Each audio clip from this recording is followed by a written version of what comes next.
Top quality और consistent performance के लिए सिर्फ सिल्वर पंप्स एंड मोटर्स, नाम याद रखना।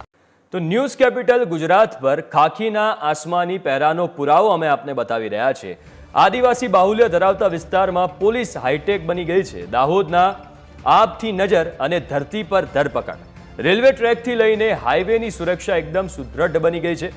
નશેડીઓ ડ્રગ્સ પેડલર્સ પર આસમાની પહેરો સફળ રહ્યો છે। રાજ્યમાં પ્રથમવાર સલામત હાઈવે માટે એરિયલ પેટ્રોલિંગ કરવામાં આવી રહ્યું છે। તો રાજ્યમાં પ્રથમવાર સલામત હાઈવે માટે એરિયલ પેટ્રોલિંગ કરવામાં આવી રહ્યું છે। એટલું જ નહીં, આ 5 અલગ અલગ દ્રશ્યો તમે જોઈ શકો છો કે જેમાં રેલવે ટ્રેકની સુરક્ષા વધુ સારી બને એના માટે ત્યાં પણ પેટ્રોલિંગ કરવામાં આવી રહ્યું છે। નાઇટ વિઝન કેમેરાથી જે ચોર છે એમને પકડવામાં આવી રહ્યા છે। એટલું જ નહીં, અંતરિયાળ વિસ્તારોમાં ક્યાંય ગાંજો ઉગાડવામાં આવ્યો હોય કે કોઈ ખેતરમાં ગાંજો ઉગાડવામાં આવ્યો હોય તો ડ્રોનની મદદથી એ પણ ઝડપી પાડવામાં આવે છે। તો આપથી નજર રાખવામાં આવી રહી છે અને ધરતી પર ધરપકડ કરવામાં આવી રહી છે।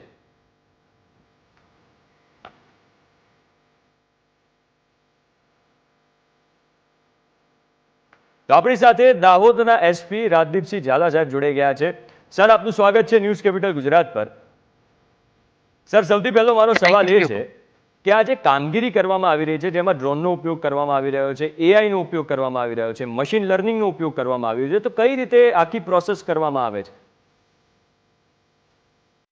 આખી પ્રોસેસની જે શરૂઆત થઈ એ રીતે થઈ કે દાહોદ જિલ્લામાં પોસ્ટિંગ થયા, જેમાં સાહેબે એવું સજેશન આપ્યું કે ટેકનોલોજીનો ઉપયોગ કરી અને આ હાઈવેને સુરક્ષિત કેવી રીતે બનાવી શકાય એના માટે બધા ડ્રોન સર્વેલન્સનો વિચાર આવ્યો।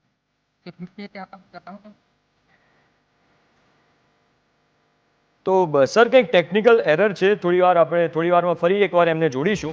તો તમે જોઈ શકો છો કે દાહોદ પોલીસનું કેટલું અદ્ભુત અહીંયા કામગીરી ચાલી રહી છે કે રેલવે ટ્રેકની પાસે નોર્મલી એવી ઘટના બનતી હોય કે રેલવે ટ્રેક ઉપર પથ્થર મૂકી દેવામાં આવે, તો જ્યારે એવી ઘટના બને તો જે ટ્રેન હોય છે એ ખડી પડે છે અને એવા સંજોગોમાં આવું પેટ્રોલિંગ ખૂબ જ જરૂરી હોય છે। દાહોદ પોલીસ આ એઆઈ, મશીન લર્નિંગ અને ડ્રોનનો ઉપયોગ કરીને રેલવે ટ્રેકની બાજુમાં પણ નજર રાખી રહી છે કે કોઈ ત્યાં હોય અને જે પથ્થર મૂકવાની જે ઘટના બનતી હોય તો એને અટકાવી શકાય। બીજી અહીંયા સૌથી ઇમ્પોર્ટન્ટ વાત એ છે કે હાઈવે ઉપર લૂંટની ઘટનાઓ ઘણી બનતી હતી, એ લૂંટની ઘટનાઓ છેલ્લા 1 વર્ષમાં અટકી ગઈ છે અને એનો પૂરેપૂરો શ્રેય પોલીસને એ રીતે જાય છે કે ડ્રોનની મદદથી સતત સર્વેલન્સ કરવામાં આવી રહ્યું છે અને સર્વેલન્સના આધારે તમે જોઈ શકો છો કે જે ચોર હોય એ જ્યારે આજુબાજુ જંગલોમાં જતા રહે અથવા તો ખેતરોમાં જતા રહે તો ડ્રોનની મદદથી એમાં પણ નાઇટ વિઝનનો ઉપયોગ કરીને એ જે ચોર છે એમની લોકેશન પકડી પાડવામાં આવે છે અને પછી ત્યાં જઈને ચોરને પણ પકડી પાડવામાં આવે છે। એટલે દાહોદ પોલીસ આ રીતે એક અદ્ભુત કામગીરી કરી રહી છે અને રાજ્યમાં પહેલીવાર સલામત હાઈવે માટે આવી રીતે એરિયલ પેટ્રોલિંગ કરવામાં આવી રહ્યું છે, જેમાં અલગ અલગ રીતે ડ્રોનનો ઉપયોગ કરવામાં આવી રહ્યો છે, નાઇટ વિઝન કેમેરાનો ઉપયોગ કરવામાં આવી રહ્યો છે કે રાજ્યમાં ગુનાખોરીની જે પ્રવૃત્તિઓ છે એ અટકી જાય। ખાસ કરીને દાહોદમાં એ પર્ટિક્યુલર કેટલાક વિસ્તારોમાં લૂંટની ઘટનાઓ ઘણી બનતી હતી જે છેલ્લા 1 વર્ષથી અટકી ગઈ છે અને તમે જોઈ શકો છો કે જે નાઇટ વિઝન કેમેરો છે કઈ રીતે કામ કરી રહ્યો છે। બીજું, આ જે દ્રશ્યો છે એ ગાંજાના દ્રશ્યો છે।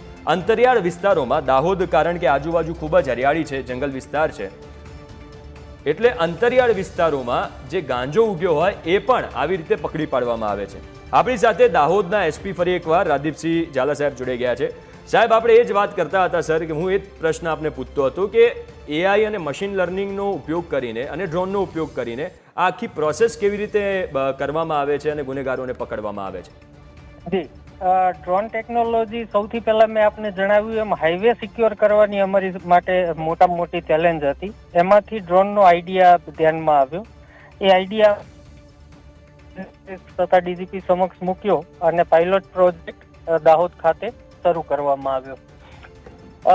એની સાથોસાથ દિવસ દરમિયાન ગાંજાના વાવેતરની પણ બાતમી મળતી હતી, તો એમાં પણ ડ્રોનથી વિડીયો લેવાની કામગીરી શરૂ કરવામાં આવી અને એમાં આર્ટિફિશિયલ ઇન્ટેલિજન્સ અને મશીન લર્નિંગનો ઉપયોગ થયો કે જે વિડીયોઝ આવે એના એનાલિસિસ કરી અને આ ગાંજાનો છોડ છે એવી સંભાવનાઓ કેટલી છે એ આઈડેન્ટિફાઈ કરી અને ત્યાં રેડ કરવાની શરૂઆત કરી, તો એમાં સફળતા મળી। 8 જેટલા કિસ્સામાં આશરે 1.5 કરોડ રૂપિયા જેટલા ગાંજાનું વાવેતર પકડાયું। ત્યારબાદ દાહોદમાં અંતરિયાળ વિસ્તાર અને પહાડીઓમાં છૂટાછવાયા ઘર હોવાના કારણે ઘણા સમયથી નાસ્તા ફરતા આરોપીઓ હોય એને જ્યારે પોલીસ પકડવા જાય ત્યારે એ લોકો ઉપરથી વિઝ્યુલાઇઝ કરી લે અને ભાગી જતા હતા. એ રીતે એમાં પણ ડ્રોનનો ઉપયોગ શરૂ કર્યો અને એ આરોપીઓ પકડવામાં સફળતા પ્રાપ્ત થઈ. આમ ધીમે ધીમે કામ કરતા કરતા ડ્રોનની જે કેપેબિલિટીઝ છે એ આઈડિયા આવતો અને વધારેમાં વધારે ક્ષેત્રોમાં છેલ્લે આપણે જેમ કીધું એમ કે જે રેલવે ટ્રેકની સિક્યોરિટી વારંવાર જે ઘટનાઓ બનતી હોય, કોઈ પથ્થર મૂકી દે અથવા તો જે દાહોદમાં ક્રિમિનલ્સ આવે એ રેલવે ટ્રેકનો ઉપયોગ કરતા હોય છે ત્યાંથી ઉતરી અને લૂંટ ચોરીને અંજામ આપતા હોય છે, એના આધારે રેલવે ટ્રેકની સર્વેલન્સ પણ શરૂ કરી. આમ 70 કિલોમીટરના હાઈવેમાં પહેલો એવો જિલ્લો છે કે જેમાં ડ્રોનથી પેટ્રોલિંગ કરવામાં આવે છે અને જેના કારણે છેલ્લા 14 મહિનામાં એક પણ હાઈવે લૂંટનો બનાવ બનવા પામેલ નથી. બિલકુલ સર, અને કારણ કે પેટ્રોલિંગ સતત ચાલી રહ્યું છે અને તમે જેમ કહ્યું કે પહેલો એવો જિલ્લો છે તો ટ્રેનિંગ પણ એવી રીતે આપવી પડી હશે તમારે સ્ટાફને કે કઈ રીતે આ ડ્રોનનો ઉપયોગ કરવો? સદનસીબે ગુજરાત પોલીસમાં છેલ્લા ઘણા વર્ષોથી વાયરલેસ પીએસઆઈની ભરતીઓ કરવામાં આવી છે. આ પીએસઆઈ એન્જિનિયરિંગ ક્વોલિફિકેશન ધરાવતા હોય છે તો બહુ ઇઝીલી એ લોકો ટ્રેન થતા ગયા અને જેમ કામ કરતા ગયા એમ અપગ્રેડ થતા ગયા અને એક્સપિરિયન્સ લેતા ગયા એમ કામગીરીમાં સુધારો આવતો ગયો. બિલકુલ. નોર્મલી જ્યારે ડ્રોનથી તમે સર્વેલન્સ કરતા હશો તો જે રીઢા ગુનેગારો હશે, જે અવારનવાર લૂંટને કે ચોરીને અંજામ આપતા હશે, એમને તો ખબર પડી ગઈ હશે કે હવે હું કરવા જઈશ તો પકડાઈ જઈશ. જી, કદાચ એના કારણે જ હાઈવે રોબરીમાં પ્રિવેન્શન બહુ મોટા પાયે આવી ગયું કે હાઈવે એકદમ સેફ થયો અને અમે ટોલ ટેક્સ પાસેથી એ ડેટા પણ મેળવ્યા કે અગાઉ દિવસ આથમ્યા પછી જે વાહનો પસાર થતા હતા અને હવે પસાર થાય તો એમાં 3 થી 4 ગણો વધારો જોવા મળ્યો. બિલકુલ સર, અહીંયા બીજો એક ઇન્ટરેસ્ટિંગ ક્વેશ્ચન એ છે મારો કે નોર્મલી જ્યારે ડ્રોન આવી રીતે દાહોદના જે આપણા લોકો છે, આદિવાસી ભાઈ બહેનો છે, તો ક્યાંક ડ્રોનને પહેલીવાર જોઈને એમનું પણ રિએક્શન કંઈક અલગ જોવા મળતું હશે, તો એવો કોઈ અનુભવ? જનરલી હવે ટેકનોલોજીનો ઉપયોગ વધી રહ્યો છે, ગ્રામીણ વિસ્તારોમાં પણ સોશિયલ મીડિયાનું પ્રમાણ વધારે છે અને પ્રધાનમંત્રી શ્રીની જે ડ્રોન દીદી થી લોકો વાંચે એટલે એવું કઈ અજુગતું લોકોને લાગ્યું એવું ધ્યાનમાં નથી આવ્યું. બિલકુલ સર, અહીંયા બીજી એક વાત એ જાણવા જેવી છે નાઇટ વિઝન કેમેરાનું, કારણ કે મારી જોડે જે ફૂટેજ છે, જે વિઝ્યુઅલ મેં જોયા, નાઇટ વિઝન કેમેરાનો ઉપયોગ થઈ રહ્યો છે. તો આ જ્યારે ચોર ભાગે અને ડ્રોનથી એ કેપ્ચર થાય પછી એમનું લોકેશન મેળવવા માટે ડ્રોનમાં લોકેશન કેપ્ચર થઈ જાય છે કે કઈ રીતે કામગીરી થાય છે? ડ્રોનમાં ઇનબિલ્ટ મેપ પણ હોય છે જે આપણા લોકેશન જ્યાંથી આપણે ડ્રોન ઉડાડી રહ્યા છીએ ત્યાંથી એનું ડિસ્ટન્સ, એનો ટ્રેક એ બધું પણ મેપ ઉપર આપણને વિઝ્યુલાઇઝ થતું હોય છે. એટલે એના કારણે એરિયા કોર્ડન કરવાની સ્ટ્રેટેજી બનાવવી પણ અમને બહુ સરળ રહે છે કે મેપ એની સાથે સાથે ઓપન જ થઈ જતો હોય.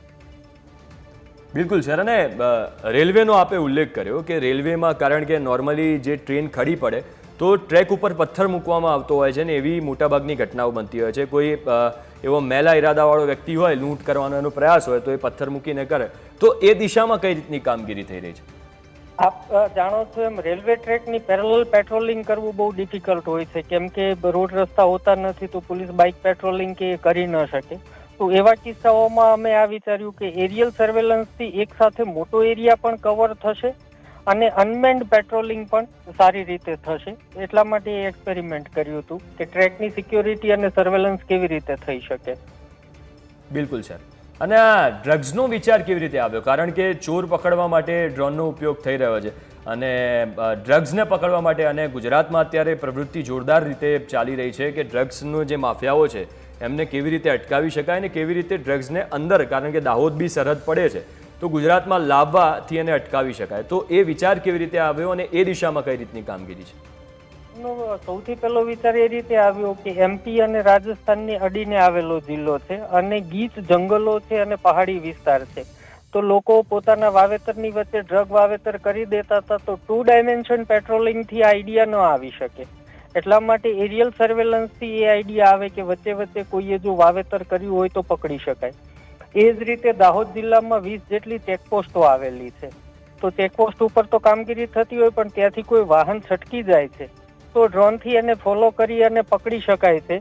આમ નેસેસિટી મધર ઓફ ઇન્વેન્શન એ રીતે આ વિચાર આવતો ગયો અને આગળ વધતું ગયું. બિલકુલ સર, ખૂબ જ અદ્ભુત વાત આપે કરી છે. નેસેસિટી